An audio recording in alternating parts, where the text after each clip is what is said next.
ਹਾਂਜੀ ਦੋਸਤੋ, ਇੱਕ ਵਾਰ ਫਿਰ ਤੋਂ ਸਵਾਗਤ ਹੈ ਤੁਹਾਡਾ ਸਾਡੇ YouTube channel land of dreams 'ਤੇ। ਤਾਂ ਦੋਸਤੋ ਆਓ ਅਸੀਂ ਜਲਦੀ ਨਾਲ ਸ਼ੁਰੂ ਕਰਦੇ ਹਾਂ ਸਾਡੇ ਅੱਜ ਦੀ ਇਹ MCQ ਸੀਰੀਜ਼। ਤਾਂ ਇਹਦੇ ਵਿੱਚ ਕੁਝ ਕੁਐਸਚਨ ਨੇ ਜਿਹੜੇ ਮੋਟਿਵ ਬੋਨ ਫ੍ਰੈਕਚਰ, ਡਿਸਐਬਿਲਿਟੀ ਅਤੇ ਕੁਝ ਹੋਰ ਜਿਹੜੇ ਸਾਰੇ ਟੌਪਿਕਾਂ 'ਚੋਂ ਇਕੱਠੇ ਕੀਤੇ ਹੋਏ ਨੇ। ਮਿਕਸਡ ਕੁਐਸਚਨ ਲਾਸਟ 'ਤੇ ਹੋਣਗੇ ਬਿਲਕੁਲ। ਤਾਂ ਸਾਡਾ ਪਹਿਲਾ ਕੁਐਸਚਨ ਹੈਗਾ ਜੀ ਕਿ ਕਾਇਫੋਸਿਸ ਕੀ ਹੈ। ਤਾਂ ਕਾਇਫੋਸਿਸ ਆਪਾਂ ਪਹਿਲਾਂ ਡਿਸਕਸ ਕਰ ਚੁੱਕੇ ਹਾਂ ਜੀ। ਕਾਇਫੋਸਿਸ ਜਦੋਂ ਸਾਡੇ ਅੱਗੇ ਵੱਲ ਨੂੰ ਕੁੱਬ ਪੈ ਜਾਂਦਾ ਹੈ, ਫਾਰਵਰਡ ਕਰਵਚਰ ਪੈ ਜਾਂਦੀ ਹੈ ਸਾਡੇ, ਤਾਂ ਉਹਨੂੰ ਬੋਲਦੇ ਹਾਂ ਅਸੀਂ ਸਪਾਈਨ ਦੇ ਵਿੱਚ ਪੈ ਜਾਂਦੀ ਹੈ ਜਦੋਂ, ਅਸੀਂ ਉਹਨੂੰ ਕਹਿੰਦੇ ਹਾਂ ਕਾਇਫੋਸਿਸ। ਸਾਡੇ ਰਾਊਂਡ ਸ਼ੋਲਡਰ ਨੇ ਜਿਹੜੇ, ਉਹ ਵੀ ਇੱਕ ਤਰ੍ਹਾਂ ਦੇ ਇਸੇ ਕੈਟਾਗਰੀ 'ਚ ਆ ਜਾਂਦੇ ਨੇ। ਜਦੋਂ ਸਾਡੇ ਮੋਢੇ ਨੇ ਜਿਹੜੇ ਅੱਗੇ ਨੂੰ ਝੁਕ ਕੇ ਜਾਂਦੇ ਨੇ, ਰੀੜ੍ਹ ਦੀ ਹੱਡੀ ਉੱਪਰੋਂ ਅੱਗੇ ਨੂੰ ਝੁਕ ਜਾਂਦੀ ਹੈ। ਅਗਲਾ ਕੁਐਸਚਨ ਦੇਖ ਲਈਏ ਜੀ, ਰਿਸਕ ਫੈਕਟਰ ਕਿਹੜੇ ਨੇ ਕਾਇਫੋਸਿਸ ਦੇ ਲਈ। ਤਾਂ ਕਾਇਫੋਸਿਸ ਦੇ ਲਈ ਰਿਸਕ ਫੈਕਟਰ ਪੂਅਰ ਪੋਸਚਰ ਵੀ ਹੋ ਸਕਦਾ ਹੈ, ਓਸਟੀਓਪੋਰੋਸਿਸ ਵੀ ਹੋ ਸਕਦਾ ਅਤੇ ਓਬੇਸਿਟੀ ਵੀ ਹੋ ਸਕਦੀ ਹੈ। ਓਸਟੀਓਪੋਰੋਸਿਸ ਇੱਕ ਡਿਸੀਜ਼ ਹੈ ਜਿਹਦੇ ਵਿੱਚ ਹੱਡੀਆਂ ਦੀ ਜਿਹੜੀ ਡੈਂਸਿਟੀ ਹੈ ਘਟਣੀ ਸ਼ੁਰੂ ਹੋ ਜਾਂਦੀ ਹੈ। ਅਤੇ ਰਾਈਟ ਆਨਸਰ ਆਊਗਾ ਆਲ ਆਫ ਦ ਅਬਵ। ਅਗਲਾ ਕੁਐਸਚਨ ਹੈਗਾ ਜੀ ਕਿ ਕਾਇਫੋਸਿਸ ਦੇ ਵਿੱਚ ਐਂਗਲ ਕਿੰਨਾ ਹੁੰਦਾ ਸਾਡੇ ਥੋਰੈਕਿਕ ਰੀਜਨ ਦਾ। ਤਾਂ ਇਹਦਾ ਜਿਹੜਾ ਰਾਈਟ ਆਨਸਰ ਹੈਗਾ ਜੀ ਉਹ ਹੈਗਾ ਕਿ ਜੇਕਰ 40 ਡਿਗਰੀ ਤੋਂ ਐਂਗਲ ਹੈ ਜਿਹੜਾ ਉਹ ਜ਼ਿਆਦਾ ਹੋ ਜਾਵੇ ਤਾਂ ਉਹਨੂੰ ਅਸੀਂ ਕਾਹਦੇ 'ਚ ਗਿਣਦੇ ਹਾਂ, ਕਾਇਫੋਸਿਸ ਦੇ ਵਿੱਚ ਗਿਣਦੇ ਹਾਂ। ਕਈ ਬੁੱਕਸ ਦੇ ਵਿੱਚ ਇਹ ਜਿਹੜਾ ਐਂਗਲ ਹੈ ਜੀ ਉਹ 30 ਤੋਂ 45 ਡਿਗਰੀ ਵੀ ਦਿੱਤਾ ਹੋਇਆ ਤਾਂ ਤੇ ਕਈ ਜਗ੍ਹਾ 'ਤੇ ਇਹ ਦਿੱਤਾ ਹੋਇਆ ਕਿ ਜੇ ਮੋਰ ਦੈਨ 40 ਡਿਗਰੀ ਹੋ ਜਾਵੇ ਤਾਂ ਉਹਨੂੰ ਅਸੀਂ ਕਾਇਫੋਸਿਸ ਦੇ ਵਿੱਚ ਕੰਸੀਡਰ ਕਰਦੇ ਹਾਂ। ਅਗਲਾ ਕੁਐਸਚਨ ਹੈਗਾ ਜੀ, ਨੋਰਮਲ ਰੇਂਜ ਕੀ ਹੈ ਥੋਰੈਕਿਕ ਦੀ। ਤਾਂ ਜੇਕਰ ਕਾਇਫੋਸਿਸ ਦੀ ਗੱਲ ਕਰੀਏ ਉਹਦੇ ਵਿੱਚ ਨੋਰਮਲ ਰੇਂਜ ਹੈਗੀ ਹੈ 30 ਤੋਂ 40 ਡਿਗਰੀ, ਅਤੇ ਸੇਮ ਕਈ ਜਗ੍ਹਾ 'ਤੇ ਇਹ 30 ਤੋਂ 45 ਡਿਗਰੀ ਵੀ ਲਿਖਿਆ ਮਿਲਦਾ ਹੈ। ਅਗਲਾ ਕੁਐਸਚਨ ਦੇਖ ਲਈਏ ਜੀ, ਕਿਹੜਾ ਉਹ ਇੰਸਟਰੂਮੈਂਟ ਹੈਗਾ ਜਿਹਦੇ ਨਾਲ ਅਸੀਂ ਕਾਇਫੋਸਿਸ ਹੈ ਜਿਹੜਾ ਉਹਦਾ ਐਂਗਲ ਮੇਜ਼ਰ ਕਰਦੇ ਹਾਂ। ਤਾਂ ਇਹਦਾ ਰਾਈਟ ਆਨਸਰ ਹੈਗਾ ਜੀ ਆਪਸ਼ਨ ਏ, ਕੌਬ ਐਂਗਲ ਦੇ ਰਾਹੀਂ ਮੇਜ਼ਰ ਕੀਤਾ ਜਾਂਦਾ ਹੈ। ਅਗਲਾ ਕੁਐਸਚਨ ਦੇਖ ਲਈਏ ਜੀ, ਸੀਵੀਅਰ ਕਾਇਫੋਸਿਸ ਦੇ ਵਿੱਚ ਐਂਗਲ ਹੈ ਜਿਹੜਾ ਸਾਡੀ ਰੀੜ੍ਹ ਦੀ ਹੱਡੀ ਦਾ ਉਹ ਕਿੰਨੇ ਤੋਂ ਜ਼ਿਆਦਾ ਵੱਧ ਜਾਂਦਾ ਹੈ। ਤਾਂ ਰਾਈਟ ਆਨਸਰ ਹੈਗਾ ਜੀ ਆਪਸ਼ਨ ਸੀ, 80 ਡਿਗਰੀ ਤੋਂ ਵੱਧ ਜਾਂਦਾ ਹੈ। ਸਕੋਲੀਓਸਿਸ ਕੀ ਹੈ ਜੀ। ਤਾਂ ਸਕੋਲੀਓਸਿਸ ਹੈਗੀ ਹੈ ਜਿਹੜੀ ਬੇਸਿਕਲੀ ਜਦੋਂ ਸਾਡੀ ਰੀੜ੍ਹ ਦੀ ਹੱਡੀ ਦੀ ਸ਼ੇਪ ਹੈ ਜਿਹੜੀ ਇਸ ਟਾਈਪ ਹੋ ਜਾਂਦੀ ਹੈ। ਤਾਂ ਇਹਦਾ ਰਾਈਟ ਆਨਸਰ ਆਪਸ਼ਨ ਏ ਆਏਗਾ, a condition in which the spine curve to the side, ਹੈ ਨਾ, ਸਾਈਡ 'ਤੇ ਬੈਂਡ ਹੋ ਜਾਂਦੀ ਹੈ। ਅਗਲਾ ਕੁਐਸਚਨ ਹੈਗਾ ਜੀ, ਮਾਈਲਡ ਸਕੋਲੀਓਸਿਸ ਦੇ ਵਿੱਚ ਜਿਹੜਾ ਐਂਗਲ ਹੈਗਾ ਸਾਡੀ ਵਰਟੀਬਰੇ ਦਾ ਉਹ ਕੀ ਰਹਿੰਦਾ। ਤਾਂ ਰਾਈਟ ਆਨਸਰ ਆਪਸ਼ਨ ਏ ਹੈ ਜੀ। ਤਾਂ ਇਹਦੇ 'ਚ ਜਿਹੜਾ 10 ਤੋਂ 20 ਡਿਗਰੀ ਤੱਕ ਕਰਵਚਰ ਹੈ ਜਿਹੜਾ ਉਹ ਪੈ ਜਾਂਦਾ। ਅਗਲਾ ਕੁਐਸਚਨ ਦੇਖ ਲਈਏ ਜੀ, ਸਿੰਪਟਮ ਕੀ ਨੇ ਸਕੋਲੀਓਸਿਸ ਤੇ। ਤਾਂ ਬੈਕ ਪੇਨ ਤੇ ਸਟਿਫਨੈਸ ਹੁੰਦੀ ਹੈ, ਅਨਈਵਨ ਸ਼ੋਲਡਰਸ ਔਰ hips, visible curvature of the spine. ਤਾਂ ਸਾਰੇ ਦੇ ਸਾਰੇ ਇਹ ਸਿੰਪਟਮ ਹੈਗੇ ਨੇ ਸਕੋਲੀਓਸਿਸ ਦੇ।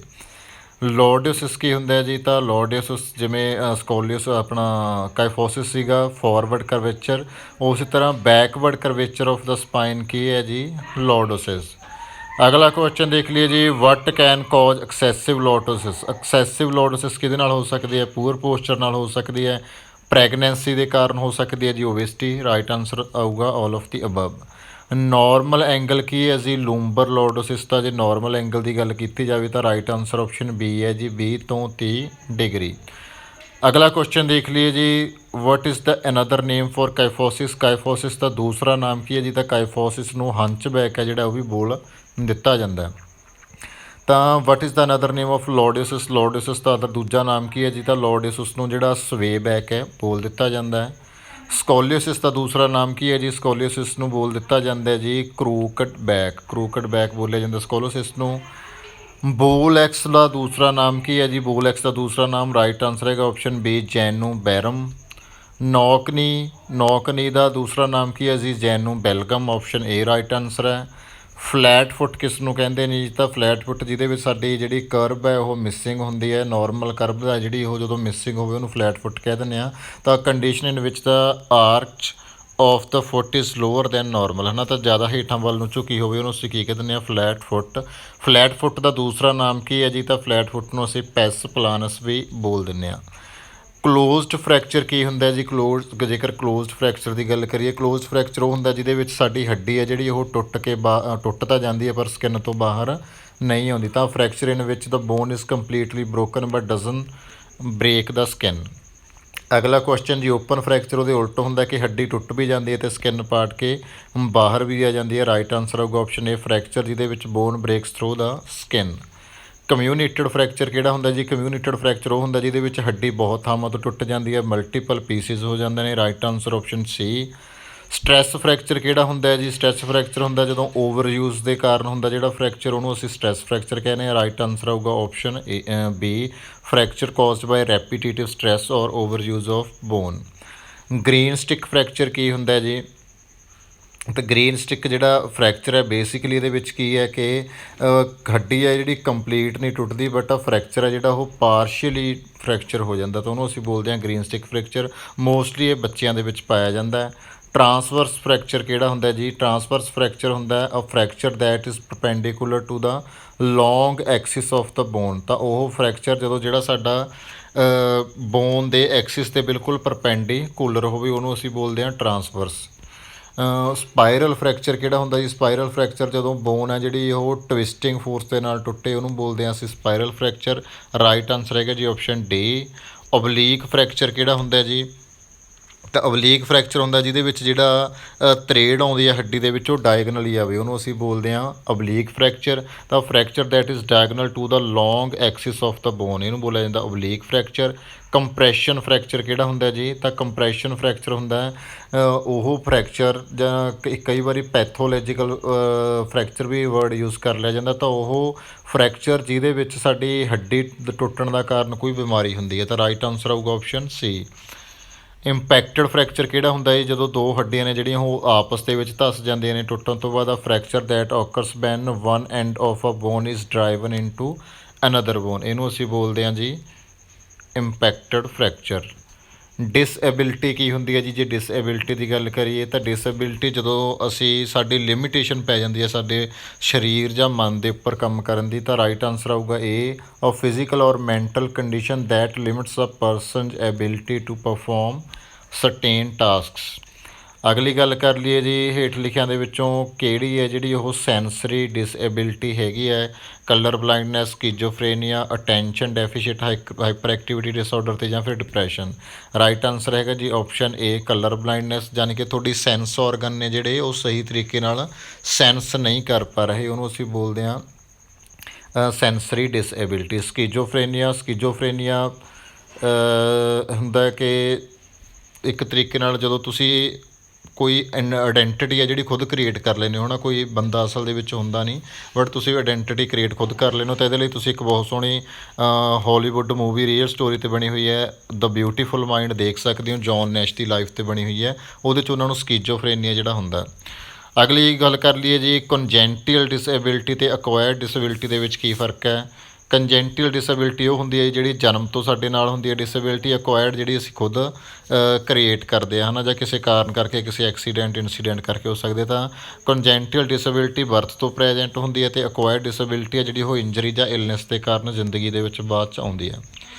ਲਰਨਿੰਗ ਡਿਸਏਬਿਲਿਟੀਜ਼ ਨੇ ਜਿਹੜੀਆਂ ਉਹ ਅਫੈਕਟ ਕਰਦੀਆਂ ਨੇ ਸਾਡੀ ਰੀਡਿੰਗ ਸਕਿੱਲਸ ਨੂੰ। ਤਾਂ ਇਹਦਾ ਰਾਈਟ ਆਨਸਰ ਆਊਗਾ ਜੀ ਡਾਇਸਲੈਕਸੀਆ। ਅਗਲਾ ਜੀ ਰਾਈਟਿੰਗ ਸਕਿੱਲਸ ਦੇ ਨਾਲ ਰਿਲੇਟਡ ਕਿਹੜਾ ਡਿਸਏਬਿਲਿਟੀ ਜਾਂ ਡਿਸਆਰਡਰ ਹੈਗਾ? ਇਹ ਹੈਗਾ ਜੀ ਸਾਡਾ ਡਾਇਸਗ੍ਰਾਫੀਆ। ਲਰਨਿੰਗ ਡਿਸੇਬਿਲਿਟੀ ਜਿਹੜੀ ਮੈਥ ਸਕਿੱਲ ਨੂੰ ਸਾਡੇ ਨੂੰ ਇਫੈਕਟ ਕਰਦੀ ਹੈ ਜੀ, ਉਹ ਹੈਗੀ ਹੈ ਡਾਇਸਕੈਲਕੂਲੀਆ। ਕੈਲਕੂਲੀਆ ਮੀਨਸ ਕੈਲਕੂਲੇਸ਼ਨ ਹੈ ਨਾ, ਮੈਥ ਨਾਲ ਜੁੜਿਆ ਹੋਇਆ ਵਰਡ ਹੈ। ਫੈਟ ਪਰਸੈਂਟੇਜ ਅਸੀਂ ਕਾਹਦੇ ਨਾਲ ਮੇਜ਼ਰ ਕਰਦੇ ਹਾਂ ਜੀ? ਫੈਟ ਪਰਸੈਂਟ ਮੇਜ਼ਰ ਕੀਤੀ ਜਾਂਦੀ ਹੈ ਸਕਿਨ ਫੋਲਡ ਕੈਲੀਪਰ ਦੇ ਨਾਲ। During muscular contraction if there is a no change in the size of muscle, ਜੇ ਮਸਲ ਦੀ ਲੈਂਥ ਦੇ ਵਿੱਚ ਕੋਈ ਬਦਲਾਅ ਨਹੀਂ ਆ ਰਿਹਾ ਜੀ, ਉਹਨੂੰ ਅਸੀਂ ਕੀ ਕਵਾਂਗੇ? ਉਹਨੂੰ ਬੋਲਾਂਗੇ ਜੀ ਅਸੀਂ ਆਈਸੋਮੈਟ੍ਰਿਕ। ਦੇ ਜੇਕਰ ਟੋਨ ਸੇਮ ਹੈ ਅਤੇ ਮਸਲ ਦਾ ਸਾਈਜ਼ ਚੇਂਜ ਹੋ ਰਿਹਾ, ਉਹਨੂੰ ਬੋਲਾਂਗੇ ਜੀ ਅਸੀਂ ਆਈਸੋਟੈਨਿਕ। ਜੇਕਰ ਸੇਮ ਪੇਸ ਦੇ ਨਾਲ ਵਰਕ ਹੋ ਰਿਹਾ ਹੈ, ਤੁਸੀਂ ਕਿਸੇ ਸਾਈਕਲਿੰਗ ਕਰ ਰਹੇ ਹੋ, ਸੇਮ ਪੇਸ ਦੇ ਨਾਲ ਤੁਸੀਂ ਟਰੈਡਮਿਲ ਦੀ ਪੇਸ ਸੈੱਟ ਕਰ ਲਈ, ਜਾਂ ਹੋਰ ਬਹੁਤ ਸਾਰੀਆਂ ਮਸ਼ੀਨਸ ਹੁੰਦੀਆਂ ਨੇ, ਤਾਂ ਸੇਮ ਪੇਸ ਦੇ ਨਾਲ ਜਦੋਂ ਤੁਸੀਂ ਕੰਮ ਕਰਦੇ ਹੋ ਉਹਨੂੰ ਬੋਲਦੇ ਹਾਂ ਅਸੀਂ ਆਈਸੋਕਾਈਨੈਟਿਕ। ਅਗਲਾ ਕੁਐਸਚਨ ਹੈਗਾ ਜੀ, ਬਲੱਡ ਹੈ ਜਿਹੜਾ ਉਹ ਡੀਆਕਸੀਜਨੇਟਡ ਕਿੱਥੇ ਹੁੰਦਾ? ਤਾਂ ਆਕਸੀਜਨੇਟਡ ਸਾਡੇ ਲੰਗਸ ਕਰਦੇ ਨੇ, ਡੀਆਕਸੀਜਨੇਟਡ ਤਾਂ ਖੂਨ ਦੀ ਵਰਤੋਂ ਸਾਡੇ ਮਸਲ ਦੇ ਵਿੱਚ ਹੁੰਦੀ ਹੈ। ਰਾਈਟ ਆਨਸਰ ਆਊਗਾ ਆਪਸ਼ਨ ਬੀ।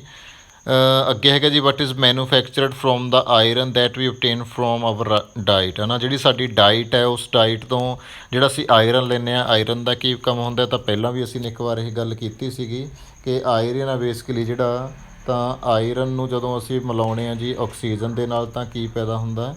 Hb ਹੈ ਜਿਹੜਾ ਉਹ ਪੈਦਾ ਹੁੰਦਾ ਹੈ ਨਾ। ਤਾਂ ਹੀਮੋਗਲੋਬਿਨ ਬਣਾਉਣ ਵਾਸਤੇ ਕਿਹੜੀ ਚੀਜ਼ ਵਰਤੀ ਜਾਂਦੀ ਹੈ ਜੀ? ਆਇਰਨ ਵਰਤਿਆ ਜਾਂਦਾ। ਹਾਈਐਸਟ ਇੰਡੀਅਨ ਸਪੋਰਟਸ ਅਵਾਰਡ ਕਿਹੜਾ ਹੈਗਾ ਜੀ? ਹਾਈਐਸਟ ਇੰਡੀਅਨ ਸਪੋਰਟਸ ਅਵਾਰਡ ਹੈਗਾ ਮੇਜਰ ਧਿਆਨ ਚੰਦ ਖੇਲ ਰਤਨ ਅਵਾਰਡ।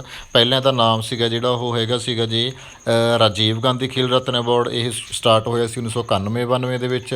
ਅਰਜਨਾ ਅਵਾਰਡ ਹੈ ਜਿਹੜਾ, ਅਰਜਨਾ ਅਵਾਰਡ ਸਟਾਰਟ ਹੋਇਆ ਸੀ 1961 ਦੇ ਵਿੱਚ ਜੀ। ਦਰੋਣਾਚਾਰੀਆ ਅਵਾਰਡ ਜਿਹੜਾ ਇਹ ਸਟਾਰਟ ਹੋਇਆ ਸੀਗਾ 1985 ਦੇ ਵਿੱਚ। ਅਗਲਾ ਕੁਐਸਚਨ ਦੇਖ ਲਈਏ, ਫਸਟ ਸਟੈਪ ਕਿਹੜਾ ਜੀ ਜੇਕਰ ਅਸੀਂ ਨੇ ਟਰੀਟ ਕਰਨਾ ਹੋਵੇ ਇੰਜਰੀਜ਼ ਨੂੰ? ਸਭ ਤੋਂ ਪਹਿਲਾਂ ਅਸੀਂ ਰੈਸਟ ਦਿੰਦੇ ਹਾਂ, ਰੈਸਟ ਤੋਂ ਬਾਅਦ ਅਸੀਂ ਆਈਸ ਲਗਾਉਂਦੇ ਹਾਂ। ਆਈਸ ਹੈ ਜਿਹੜੀ ਉਹ ਕਾਹਦੇ ਵਿੱਚ ਆਉਂਦੀ ਹੈ ਜੀ? ਆਈਸ ਆਉਂਦੀ ਹੈ ਕ੍ਰਾਇਓਥੈਰੇਪੀ ਦੇ ਵਿੱਚ। ਰਾਈਟ ਆਨਸਰ ਆਏਗਾ option D. Sliding filament theory ਕਿਹਨੇ ਦਿੱਤੀ ਹੈ ਜੀ? ਤਾਂ ਮਸਲ ਕੰਟਰੈਕਸ਼ਨ ਦੀ ਇੱਕ ਥਿਊਰੀ ਹੈ। ਤਾਂ ਪਹਿਲਾਂ ਬਹੁਤ ਸਾਰੇ ਅੰਦਾਜ਼ੇ ਲਗਾਏ ਜਾਂਦੇ ਸੀਗੇ ਕਿ ਜਿਹੜੇ ਮਸਲ ਨੇ ਸਾਡੇ ਜੀ ਇਹ ਫੈਲਦੇ ਨੇ ਜੀ, ਇਹ ਸੁੰਗੜਦੇ ਨੇ। ਤਾਂ ਇਸ ਥਿਊਰੀ ਸੀ ਜਿਹੜੀ ਇਹ ਹਕਸਲੇ ਨੇ ਦਿੱਤੀ ਸੀਗੀ। ਤਾਂ ਹਕਸਲੇ ਨੇ ਦੱਸਿਆ ਕਿ ਅਸਲ ਦੇ ਵਿੱਚ ਜਿਹੜੇ ਮਸਲ ਹੈ ਨਾ, ਛੋਟਾ ਵੱਡਾ ਜਿਹੜਾ ਹੁੰਦਾ ਉਹ, ਇਹ ਕੋਈ ਕਿਸੇ ਪਲਾਸਟਿਕ ਦੀ ਤਰ੍ਹਾਂ ਨਹੀਂ ਕਿ ਲਫ ਗਿਆ ਜਾਂ ਛੋਟਾ ਹੋ ਗਿਆ। ਐਕਚੁਅਲ ਦੇ ਵਿੱਚ ਕੁਝ ਫਿਲਾਮੈਂਟਸ ਹੁੰਦੇ ਨੇ ਜਿਹੜੇ ਇੱਕ ਦੂਸਰੇ ਦੇ ਉੱਪਰ ਸਲਾਈਡ ਕਰਦੇ ਨੇ, ਕਦੇ ਉਹ ਇੱਕ ਦੂਜੇ ਤੋਂ ਦੂਰ ਚਲੇ ਜਾਂਦੇ ਨੇ, ਕਦੇ ਨੇੜੇ ਆ ਜਾਂਦੇ ਨੇ। ਤਾਂ ਇਹਨੂੰ ਉਹਨਾਂ ਨੇ ਕੀ ਨਾਮ ਦਿੱਤਾ? Sliding filament theory. ਕਿ ਜਿਹੜੇ ਫਿਲਾਮੈਂਟ ਨੇ ਐਕਚੁਅਲ ਦੇ ਵਿੱਚ ਕੀ ਹੋ ਰਹੇ ਨੇ? ਸਲਾਈਡ ਹੋ ਰਹੇ ਨੇ। ਫਰੋਸਟ ਬਾਈਟ ਮੈਡੀਕਲ ਕੰਡੀਸ਼ਨ ਹੈ ਜੀ ਜਿਹੜੀ, ਇਹ ਕਿੱਥੇ ਆਉਂਦੀ ਹੈ? ਤਾਂ ਇਹ ਲੋ ਟੈਂਪਰੇਚਰ ਜ਼ੋਨ ਦੇ ਵਿੱਚ ਜ਼ਿਆਦਾ ਆਉਂਦੀ ਹੈ। Which primary system makes it possible for us to stand, sit, speak and blink? ਸਾਨੂੰ ਖੜਨ ਵਾਸਤੇ, ਬੈਠਣ ਵਾਸਤੇ, ਬੋਲਣ ਵਾਸਤੇ ਅਤੇ ਬਲਿੰਕ ਕਰਨ ਵਾਸਤੇ ਪ੍ਰਾਇਮਰੀ ਸਿਸਟਮ ਕਿਹੜਾ ਪੋਸੀਬਲ ਹੈਗਾ, ਜਿਹੜਾ ਇਹ ਸਾਰਾ ਕੁਝ ਪੋਸੀਬਲ ਕਰਦਾ ਹੈ? ਤਾਂ ਰਾਈਟ ਆਨਸਰ ਆਏਗਾ ਜੀ ਆਪਸ਼ਨ ਸੀ, ਨਰਵ। ਸਾਡਾ ਜਿਹੜਾ ਨਿਊਰੋਮਸਕੂਲਰ ਸਿਸਟਮ ਹੈ ਉਹ ਆਏਗਾ ਇਹਦਾ, ਹੈ ਨਾ, ਰਾਈਟ ਆਨਸਰ। ਸੈਕੰਡਰੀ ਉਹ ਤੋਂ ਬਾਅਦ ਇਹ ਜਿਹੜਾ ਸਾਡਾ ਨਰਵਸ ਸਿਸਟਮ ਹੈ ਇਹ ਕਮਾਂਡ ਕਿਹਨੂੰ ਦਿੰਦਾ ਜੀ? ਮਸਲਸ ਨੂੰ ਦਿੰਦਾ। ਤਾਂ ਮਸਲਸ ਅਗਲਾ ਕੰਮ ਜਿਹੜਾ ਆਪਣਾ ਉਹ ਕਰਦੇ ਨੇ। ਤਾਂ ਪ੍ਰਾਇਮਰੀ ਜਿਹੜਾ ਹੈਗਾ ਸਿਸਟਮ ਉਹ ਕੀ ਹੈ? ਸਾਡਾ ਨਰਵਸ ਸਿਸਟਮ। ਰਿਹੈਬਲਾਈਟੇਸ਼ਨ ਹੈ ਜਿਹੜੀ, ਜੇਕਰ ਅਸੀਂ ਇੱਕ ਮੁੜ ਵਸੇਵਾ ਕਰਨਾ ਕਿਸੇ ਦਾ ਜੀ, ਰਿਹੈਬਲਾਈਟੇਸ਼ਨ ਕਰਨੀ ਹੈ ਤਾਂ ਕਿਹੜੇ ਤਰੀਕੇ ਨਾਲ ਕਰ ਸਕਦੇ ਹਾਂ? ਕੈਲਿਸਥੈਨਿਕ, ਕਰੈਕਟਿਵ ਐਕਸਰਸਾਈਜ਼ ਔਰ free hand exercise. Right answer option D ਆਏਗਾ ਜੀ। ਕੈਲਿਸਥੈਨਿਕ ਹੈ ਜਿਹੜੀ, ਇਹ ਫ੍ਰੀ ਹੈਂਡ ਐਕਸਰਸਾਈਜ਼ ਹੀ ਹੁੰਦੀਆਂ ਨੇ ਜਿਹਦੇ ਵਿੱਚ ਕੋਈ ਵੀ ਇਕਵਿਪਮੈਂਟ ਯੂਜ਼ ਨਹੀਂ ਕੀਤਾ ਜਾਂਦਾ। ਸੈੱਲ ਦਾ ਪਾਵਰ ਹਾਊਸ ਕਿਹਨੂੰ ਕਹਿੰਦੇ ਆ ਜੀ ਅਸੀਂ? ਸੈੱਲ ਦਾ ਪਾਵਰ ਹਾਊਸ ਬੋਲਿਆ ਜਾਂਦਾ ਜੀ ਮਾਈਟੋਕੌਂਡਰੀਆ ਨੂੰ। ATP ਕਿੱਥੇ ਸਟੋਰ ਹੁੰਦਾ ਜੀ? ATP ਸਾਡੇ ਮਸਲਸ ਦੇ ਵਿੱਚ ਸਟੋਰ ਹੁੰਦੇ ਨੇ। ਗਰੇਵਯਾਰਡ RBC ਦੀ ਕਿਹਨੂੰ ਕਿਹਾ ਜਾਂਦਾ ਹੈ ਜੀ? ਗਰੇਵਯਾਰਡ ਸਾਡੇ ਸਰੀਰ ਦੀ ਬੋਲਿਆ ਜਾਂਦਾ ਸਪਲੀਨ ਨੂੰ। ਅਤੇ ਇਸੇ ਨੂੰ ਬਲੱਡ ਬੈਂਕ ਵੀ ਆਖਿਆ ਜਾਂਦਾ ਜੀ। ਲੀਵਰ ਸਭ ਤੋਂ ਵੱਡੀ ਕੈਮੀਕਲ ਫੈਕਟਰੀ ਹੈਗੀ ਆ ਸਾਡੇ ਸਰੀਰ ਦੀ। ਹਾਰਟ ਹੈ ਜਿਹੜਾ, ਇਹ ਪੰਪਿੰਗ ਔਰਗਨ ਹੈ ਸਾਡਾ। ਜਿਹੜਾ ਸਟਮਕ ਹੈ ਇਹ ਹਾਈਡਰੋਕਲੋਰਿਕ ਐਸਿਡ ਸਭ ਤੋਂ ਤਕੜਾ ਐਸਿਡ ਹੈ ਜਿਹੜਾ, ਜਿਹਦਾ pH ਲੈਵਲ ਹੈ ਜਿਹੜਾ 1 ਤੋਂ 2 ਪੁਆਇੰਟ ਦੇ ਆਸ-ਪਾਸ ਹੁੰਦਾ ਹੈ ਨਾ। ਤਾਂ ਇਹ ਸਟਮਕ ਦੇ ਵਿੱਚ ਬਣਦਾ। ਤਾਂ difference between systolic and diastolic pressure. Systolic ਅਤੇ ਡਾਇਸਟੋਲਿਕ ਪ੍ਰੈਸ਼ਰ ਦੇ ਵਿੱਚ ਡਿਫਰੈਂਸ ਨੂੰ ਕੀ ਕਹਿੰਦੇ ਆ ਜੀ? ਇਹਨੂੰ ਕਹਿੰਦੇ ਅਸੀਂ ਪਲਸ ਪ੍ਰੈਸ਼ਰ। ਸਿਸਟੋਲਿਕ ਵਧਿਆ ਹੋਇਆ ਬਲੱਡ ਪ੍ਰੈਸ਼ਰ ਹੁੰਦਾ ਜਿਹੜਾ ਉੱਪਰਲਾ ਸਾਡਾ 120 mmHg ਜੀ, ਅਤੇ ਡਾਇਸਟੋਲਿਕ ਹੇਠਾਂ ਵਾਲਾ ਹੁੰਦਾ 80 mmHg। ਅਤੇ ਉਹਨਾਂ ਦੋਨਾਂ ਦੇ ਵਿਚਕਾਰਲਾ ਜਿਹੜਾ ਫਰਕ ਹੈਗਾ ਉਹਨੂੰ ਅਸੀਂ ਪਲਸ ਪ੍ਰੈਸ਼ਰ ਬੋਲਦੇ ਹਾਂ। ਅਗਲਾ ਕੁਐਸਚਨ ਦੇਖ ਲਈਏ ਜੀ, mechanism of energy production through splitting of ATP and PC is called. ਤਾਂ ਐਨਰਜੀ ਪ੍ਰੋਡਕਸ਼ਨ ਦਾ ਜਿਹੜੀ ਮਕੈਨਿਜ਼ਮ ਹੈਗਾ ਤਾਂ ਉਹਦੇ ਵਿੱਚ ATP ਅਤੇ PC ਤੋਂ ਜੇਕਰ ਐਨਰਜੀ ਬਣਾਉਣੇ ਤਾਂ ਉਹਨੂੰ ਅਸੀਂ ਕੀ ਕਹਿੰਦੇ ਹਾਂ ਜੀ? ਲੈਕਟਿਕ ਐਸਿਡ, ਹੈ ਨਾ, ਜਿਹਦੇ ਵਿੱਚ ਲੈਕਟਿਕ ਐਸਿਡ ਫਾਰਮ ਨਹੀਂ ਹੁੰਦਾ। ਤਾਂ ਲੈਕਟਿਕ ਐਸਿਡ ਹੈ ਜਿਹੜਾ ਜੀ ਉਹ ਐਨਾਰੋਬਿਕ ਗਲਾਈਕੋਲਾਈਸਿਸ ਦੇ ਵਿੱਚ ਬਣਦਾ ਜੇ ਇਕੱਲੇ ATP ਬ੍ਰੇਕਡਾਊਨ ਹੋ ਰਹੇ ਨੇ, ਅਤੇ ਜਾਂ ਫਿਰ ATP PC ਨੇ ਜਿਹੜੇ ਇਹ ਬ੍ਰੇਕਡਾਊਨ ਹੋ ਰਹੇ ਨੇ ਤਾਂ ਇਹਦੇ ਵਿੱਚ ਲੈਕਟਿਕ ਐਸਿਡ ਹੈ ਜਿਹੜਾ ਉਹ ਨਹੀਂ ਬਣਦਾ। ਅਗਲਾ ਕੁਐਸਚਨ ਦੇਖ ਲਈਏ ਜੀ, ਹਿਊਮਨ ਬਲੱਡ ਦੇ ਵਿੱਚ ਸਭ ਤੋਂ ਜ਼ਿਆਦਾ ਹਾਈਐਸਟ ਪਰਸੈਂਟੇਜ ਕਿਹਦੀ ਹੈਗੀ ਹੈ? ਇਹ ਹੈਗੀ ਹੈ ਜੀ ਨਿਊਟ੍ਰੋਫਿਲਸ ਦੀ। ਅਪਰੋਕਸੀਮੇਟਲੀ 50 ਤੋਂ ਲੈ ਕੇ 60% ਤੱਕ ਜਿਹੜਾ ਪਾਰਟ ਹੈ ਇਹ ਨਿਊਟ੍ਰੋਫਿਲਸ ਬਣਾਉਂਦੇ ਨੇ ਹਿਊਮਨ ਵਾਈਟ ਬਲੱਡ ਸੈੱਲ ਦਾ। ਵੈਸੇ ਜੇਕਰ ਟੋਟਲ ਅਸੀਂ ਹਿਊਮਨ ਬਲੱਡ ਦੀ ਗੱਲ ਕਰੀਏ ਤਾਂ ਹਿਊਮਨ ਬਲੱਡ ਦੇ ਵਿੱਚ ਸਭ ਤੋਂ ਜ਼ਿਆਦਾ ਜਿਹੜਾ ਪਾਇਆ ਜਾਂਦਾ ਜੀ ਉਹ ਰੈੱਡ ਬਲੱਡ ਸੈੱਲ ਪਾਏ ਜਾਂਦੇ ਨੇ। ਹੀਟ ਕ੍ਰੈਂਪਸ ਕਿਉਂ ਹੁੰਦੇ ਨੇ ਜੀ? ਹੀਟ ਕ੍ਰੈਂਪਸ ਹੁੰਦੇ ਨੇ ਡਿਊ ਟੂ ਡੀਹਾਈਡਰੇਸ਼ਨ। ਜਦੋਂ ਸਾਡਾ ਜ਼ਿਆਦਾ ਪਸੀਨਾ ਜਿਹੜਾ ਨਿਕਲ ਜਾਂਦਾ ਜਾਂ ਅਸੀਂ ਪਾਣੀ ਘੱਟ ਪੀਂਦੇ ਹਾਂ ਤਾਂ ਸਾਡੇ ਸਰੀਰ ਦੇ ਵਿੱਚ ਬੇਸਿਕਲੀ ਇਲੈਕਟ੍ਰੋਲਾਈਟਸ ਨੇ ਜਿਹੜੇ ਉਹਨਾਂ ਦੀ ਕਮੀ ਹੋ ਜਾਂਦੀ ਹੈ। ਇਲੈਕਟ੍ਰੋਲਾਈਟਸ ਦੀ ਕਮੀ ਹੋਣ ਕਰਕੇ, ਕਿਉਂਕਿ ਸਾਡਾ ਬ੍ਰੇਨ ਹੈ ਜਿਹੜਾ ਉਹਨੂੰ ਨਰਵ ਦੇ ਥਰੂ ਮੈਸੇਜ ਪਹੁੰਚਾਉਣ ਦੇ ਲਈ ਕੀ ਚਾਹੀਦਾ ਜੀ?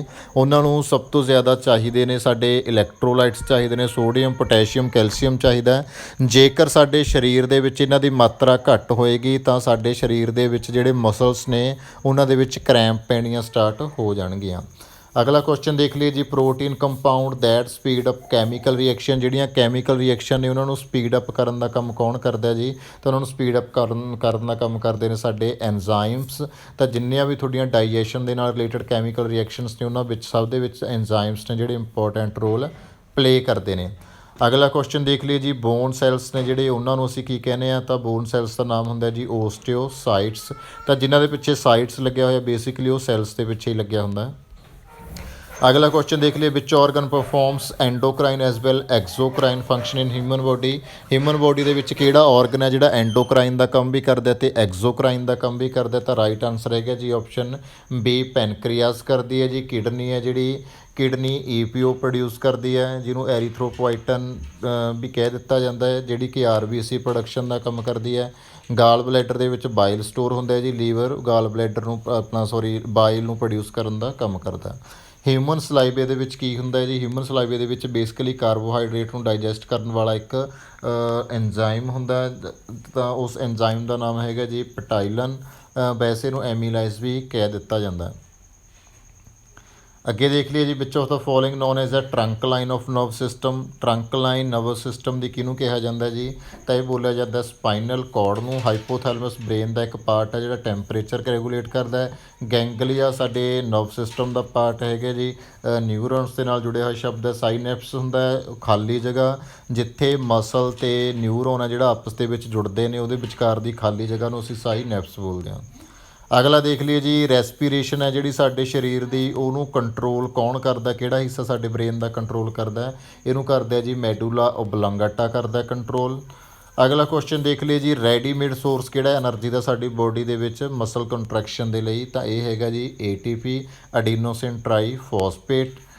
ਆਕਸੀਜਨ ਆ ਗਈ ਸਾਡੀ, ਡੀਐਨਏ ਦੀ ਫੁੱਲ ਫਾਰਮ ਹੁੰਦੀ ਹੈ ਜੀ ਡੀਓਕਸੀ ਰਿਬੋ ਨਿਊਕਲਿਕ ਐਸਿਡ, ਸੀਪੀ ਦੀ ਹੁੰਦੀ ਹੈ ਕ੍ਰੀਟੇਨ ਫੋਸਫੇਟ। ਅਗਲਾ ਕੁਐਸਚਨ ਦੇਖ ਲਈਏ ਜੀ, white muscle fibre greatest number ਦੇ ਵਿੱਚ ਹੋਣ ਜੇ ਕਿਸੇ ਵਿਅਕਤੀ ਦੇ ਵਿੱਚ, ਤਾਂ ਉਹ ਕਿਹੜੀ ਰੇਸ ਦੇ ਵਿੱਚ ਵਧੀਆ ਭੱਜ ਸਕਦਾ, ਤਾਂ ਮੈਰਾਥਨ ਰਨਰ ਉਹ ਵਧੀਆ ਹੋ ਸਕਦਾ ਲੌਂਗ ਡਿਸਟੈਂਸ। ਅਤੇ ਜੇਕਰ ਕਿਸੇ ਦੇ ਵਿੱਚ ਰੈੱਡ ਫਾਈਬਰ ਜ਼ਿਆਦਾ ਨੇ ਤਾਂ ਉਹ ਸਪ੍ਰਿੰਟਰ ਹੈ ਜਿਹੜਾ ਉਹ ਜ਼ਿਆਦਾ ਵਧੀਆ ਹੋਏਗਾ। ਇਹ ਉਲਟ ਹੋ ਗਿਆ ਜੀ, ਆਪਣਾ ਉਲਟ ਹੋ ਗਿਆ। ਵਾਈਟ ਮਸਲ ਫਾਈਬਰ ਨੇ ਜਿਹੜੀਆਂ ਸਪ੍ਰਿੰਟਰਸ ਦੇ ਵਿੱਚ ਜ਼ਿਆਦਾ ਹੁੰਦੀਆਂ ਨੇ।